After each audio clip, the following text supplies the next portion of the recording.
talking to all the analysts and the pundits and the reporters and everybody else in between out there. You don't get to dictate for the paying audience what they like and what they dislike. I could make the argument that the fact that this stuff has been politicized, because it clearly has been, and people are forced to take sides, is something that's working to the benefit of the WNBA, because we're talking about the WNBA more than we ever have. The sports world had never seen anything quite like the summer of 2024. But behind the record-breaking television ratings and sold-out arenas lay an intense, quietly calculated power struggle that almost tore the game apart from the inside. When Stephen A. Smith took to national airwaves, his tone wasn't just passionate, it was deeply alarmed, exposing what he characterized as a covert, highly coordinated effort to suppress the biggest phenomenon women's sports had ever created. For months, casual fans watched in confusion as a rookie who was single-handedly filling auditoriums and driving unprecedented corporate investment seemed to be targeted not just by opposing defenses on the court, but by the very institutions designed to elevate her. The story didn't start with a simple basketball debate. It began with an undeniable explosion of popularity that threatened the established social order of a league that had spent nearly 3 decades operating in a completely different reality. Before Caitlin Clark ever put on an Indiana Fever jersey, the warning shots had already been fired across her bow by established figures who seemed eager to temper expectations before she could even lace up her sneakers. Legendary players publicly declared that a harsh reality check was waiting for her, dismissing her record-shattering collegiate scoring runs as product of weak competition and volume shooting. But when she hit the professional hardwood, her impact wasn't just noticeable, it was financially transformative, breaking viewership metrics that had stood for decades, and forcing arenas to move games into massive NBA venues just to accommodate the overwhelming crowd demand. Yet, instead of a red carpet welcome from a league that desperately needed commercial growth, the narrative quickly shifted into a bizarre campaign of minimization, where every highlight was scrutinized and every achievement was met with a chorus of defensive caveats from veteran figures who felt their historical contributions were being erased. Stephen A. Smith wasn't about to let the subtle undertones go unnoticed, using his massive media megaphone to call out the blatant hypocrisy running rampant through executive offices and broadcast studios alike. He pointed out that while veteran players had spent years rightfully demanding higher salaries, private charter flights, and better working conditions, the very person delivering those exact luxuries on a silver platter was being greeted with subtle hostility and backhanded compliments. The economic numbers were simple. Television networks were seeing double and triple-digit audience surges, ticket prices on secondary markets were outpacing men's professional games, and corporate sponsors were lining up with blank checks. Yet, behind the scenes, an unspoken mandate seemed to be taking shape among certain league factions, one that sought to enforce an unwritten hierarchy and remind the rookie that she was merely one small cog in a pre-existing machine. The physical reality on the court quickly exposed just how personal this dynamic had become, as game after game featured defensive tactics that crossed the line from physical basketball into downright aggressive hostility. Casual observers and seasoned basketball analysts alike watched in disbelief as high-impact hits, uncalled shoves, and deliberate extra contact went completely unpunished by game officials who seemed uniquely blind to the targeted treatment. The tipping point arrived during a nationally televised contest against Chicago, when an off-the-ball shoulder check sent Clark flying to the floor, triggering a social media firestorm and forcing the league to retroactively upgrade the foul after the damage had already been done. Stephen A. Smith didn't hold back the next morning, aggressively questioning why the league's referees were refusing to protect their prized asset, and suggesting that the lack of whistle enforcement was a deliberate attempt to let veterans teach the newcomer a lesson in humility.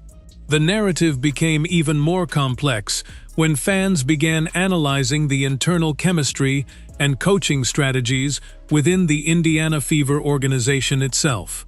Early in the season, court management decisions left basketball experts scratching their heads, as tactical schemes seemed designed to take the ball out of Clark's hands and place it into the control of lower-efficiency veterans.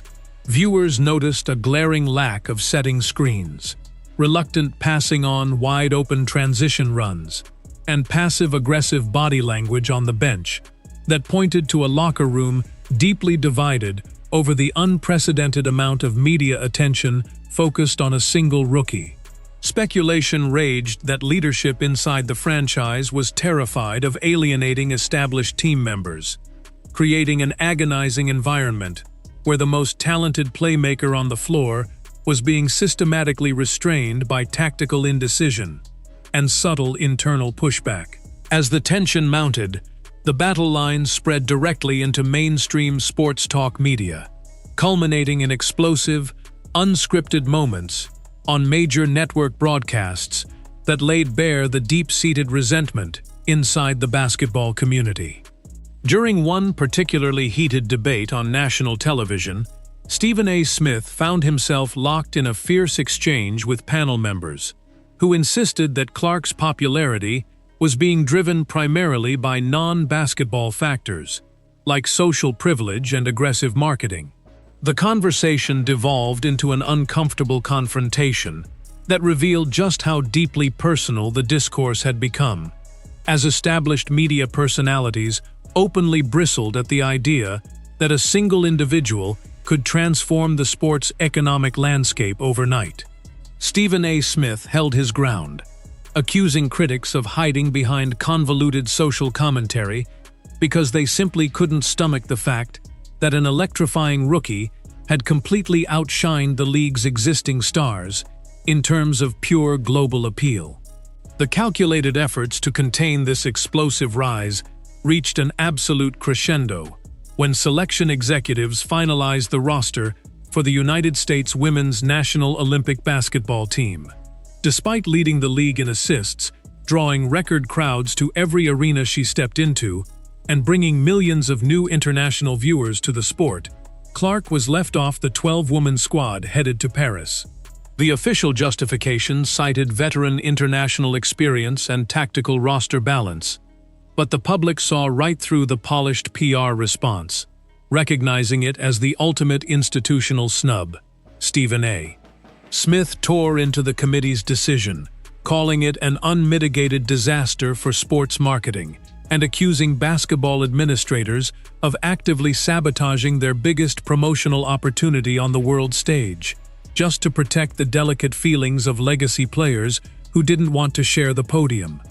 The Olympic snub was meant to put the rookie in her place, but instead, it served as the ultimate catalyst for an absolute explosion of individual brilliance on the court. Coming off the mid-season break fully rested and fueled by the obvious administrative disrespect, Clark launched into a legendary stretch of basketball that completely tore down every critique her doubters had spent months constructing. She shattered the all-time rookie passing record, dropped multi-30-point triple-doubles against top-tier defensive teams, and willed her franchise into its first playoff spot in nearly a decade, while leading the entire league in assist generation. The sheer brilliance of her play forced head coaches around the league to scrap their defensive schemes and compelled game analysts to admit that they were witnessing an individual talent that comes along once in a generation. What made the entire situation so fascinating to watch was how the fan base responded to the perceived institutional conspiracy, creating an unshakable shield of public support that neutralized every attempt to slow her down. Arena attendance numbers skyrocketed to historical highs, with road games feeling like home games for Indiana, as thousands of young fans wearing number 22 jerseys filled stands across every major city in North America. Broadcast networks quickly realized that carrying her games was a guaranteed formula for winning their time slots, creating a scenario where corporate media partners actively demanded that executives give her maximum airtime regardless of internal pushback. The sheer force of economic reality completely overwhelmed the silent campaign to suppress her, proving that when the public demands a superstar, no amount of institutional gatekeeping can keep the door locked forever. Behind closed doors, corporate executives and television producers were reportedly furious over how league administrators and media commentators were handling their newest, most profitable icon. Major brand partners who had invested millions into endorsement deals were quietly expressing concern over the negative framing and lack of institutional protection surrounding their marquee athlete. Stephen A. Smith hinted multiple times that executive boardrooms were having emergency conversations about the long-term optics of allowing veteran resentment and toxic media narratives to damage a generational business opportunity. The money was simply too vast, the ratings were too high, and the potential for global brand expansion was far too important to let personal grudges inside the basketball fraternity ruin the financial golden goose. As the season progressed into its final stretch, the icy dynamic between established league figures and the rookie started to show subtle signs of forced cracking under the weight of overwhelming public pressure. Players who had spent months delivering backhanded compliments or staying silent suddenly found themselves forced to acknowledge her generational passing vision and court awareness during post-game press conferences. Game referees, facing unprecedented national scrutiny and constant video teardowns of missed calls on social media, finally began blowing the whistle on blatant off-ball contact and reckless defensive fouls. The systematic attempt to humble the newcomer was unraveling on every front, forcing the entire basketball ecosystem to accept the cold, hard reality that the old rules no longer applied in this new era. The narrative battle also forced a massive re-evaluation of how sports media covers women's athletics, calling out a long-standing culture of protective gatekeeping that preferred artificial harmony over raw, unfiltered entertainment. Stephen A. Smith consistently argued that treating women's basketball like a delicate non-profit enterprise instead of a ruthless, high-stakes professional entertainment business was holding the sport back from reaching its true commercial potential. By highlighting the genuine rivalries, on-court friction, and off-court politics without sugarcoating the facts, he proved that casual sports fans crave intense drama, real conflict, and superstar narratives just as much in the women's game as they do in the men's game. The controversy surrounding Clark didn't hurt the league. It gave the public a compelling, multi-layered story that kept millions tuned in week after week. Looking back at the structural obstacles thrown in her path, it becomes overwhelmingly clear that the quiet plot to slow down her ascension was rooted in a deep-seated fear of systemic change. For nearly 30 years, the league had operated under a tightly controlled social hierarchy, where seniority, institutional loyalty, and traditional player pathways dictated who received the spotlight and economic rewards. When an outsider stepped directly from the college ranks into the global spotlight, bypassing the traditional line of succession and immediately out-earning and outdrawing every established veteran, it shattered the existing power structure to its core. The resistance wasn't just about basketball strategy or rookie initiation. It was a desperate defense mechanism deployed by an old guard trying to protect its territory against a tidal wave of modernization. The internal politics extended far beyond individual player rivalries, touching on deep-seated debates over team building, marketing priorities, and executive decision-making that had plagued the league for years. For decades, administrators had struggled to break through into the mainstream sports landscape, relying on modest promotional budgets and niche regional fan bases to survive. When a singular talent provided the blueprint for instant global relevance, the tragic irony was that elements within the administration tried to pump the brakes rather than press the accelerator. Stephen A. Smith slammed this narrow-minded approach, pointing out that in any other entertainment industry, a breakout star of this magnitude would be placed at the absolute center of every marketing strategy, broadcast graphic, and international promotional tour, without a moment's hesitation. Even the physical toll of her rookie campaign exposed the glaring double standards that were being applied behind the scenes by league enforcers and media observers alike. Facing full-court traps, continuous physical bumping, and targeted double teams designed to exhaust her, Clark managed to play in every single game without taking a single night off for load management. Her endurance and durability under extreme physical and emotional pressure completely disproved the narrative that she was too fragile or overhyped to handle the physical rigors of professional play. Every time she got knocked down to the hardwood, she got right back up, dusted herself off, and delivered a jaw-dropping 40-foot logo three-pointer, or an impossible full-court pass that silenced the opposing home crowd. By the time the postseason arrived, the dynamic had shifted so dramatically that even her most entrenched critics were running out of talking points to discredit her historical accomplishments. The Indiana Fever, a franchise that had been stuck in the basement of the standings for years, was suddenly selling out playoff arenas and generating social media impressions that rivaled premier NBA franchises. Broadcast executives were smiling from ear to ear as postseason viewership numbers hit staggering new high watermarks, cementing the reality that the business of the league was now completely intertwined with her individual performance. The secret plot to keep her in check hadn't just failed, it had completely backfired, elevating her status from a super-talented basketball player to an unshakable cultural icon who had forever altered the trajectory of women's sports. As the dust finally settles on one of the most turbulent, thrilling, and politically charged seasons in modern athletic history, the broader implications of this power struggle are becoming crystal clear.